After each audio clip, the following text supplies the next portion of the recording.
பேசிக்கிட்டு இப்படி மூஞ்சி வச்சிருக்கிற.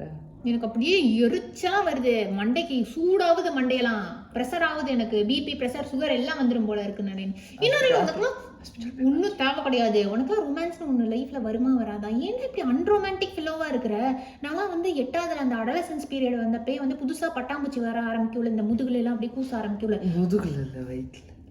எனக்கு முதுகு வழியா போயிருச்சு. அதெல்லாம் நீ பேசாத. இந்த கரெக்ஷன் மட்டும்தான் உனக்கு பண்ண தெரியும். ஒன்னும் ரொமான்டிக்கா பேச தெரியாது, சரியா?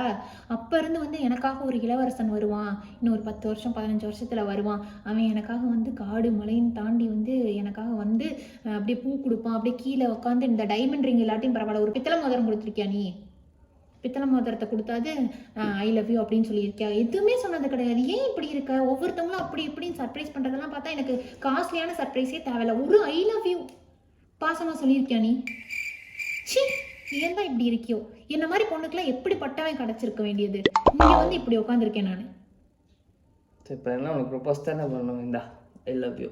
ஒன்றும் தேவை கிடையாது. Silver ring. I love you. அதுவும் இத்து போன ரிங்கு. இதை போட்டு எத்தனை வாட்டி ஆய் கழுவி இருக்க? அதில் ஒழுங்கா கழுவி இருக்கியான்னு கூட தெரியல. இதை கொண்டுட்டு வந்து என்கிட்ட கொடுக்குற. தேவையில்லை. நான் கேட்குறேன்லாம் நீ சொல்ல வேணாம். எனக்கு டிஃப்ரெண்ட்டாக நீ வந்து பண்ணியிருந்தேன்னா நான் அக்செப்ட் பண்ணியிருப்பேன். எப்போ பார்த்தாலும் நார்மலாக ஐ லவ் யூன்ட்டு அதுவும் நான் சொன்னேன்ட்டு ஒன்றும் தேவையே இல்லை. டிஃப்ரெண்ட்டாக தான் நான் பண்ணேன். இப்போ பாரு, உன் பணத்துக்கு கொல்லி போகிறதுக்கு என் பையனுக்கு சான்ஸ் கொடுப்பியா? அலங்கார பந்தலிலே அலங்கார பந்தலிலே எப்படான் வெயிட் பண்ற? எப்படான் வெயிட் பண்ற?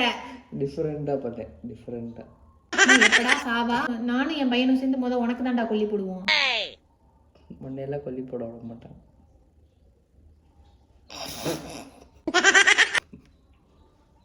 மட்டும் நீங்க கொல்லியெல்லாம் போட வேணாம், சரியா? நான் வந்து ஒரு வயசு வந்துருச்சுனாவே வந்து நான் அனாதை ஆசிரமத்துக்கு போயிட்டு அனாதை பணமா போய்க்கிறேன். உங்களையெல்லாம் நம்பி இருக்க முடியாதுப்பா. நீயும் அப்பாவும் மகனும் சேர்ந்து பிளானை போட்டு கூட எனக்கு நிஜமா உயிரோட வச்சே கொல்லி பண்ணிடுவீங்க.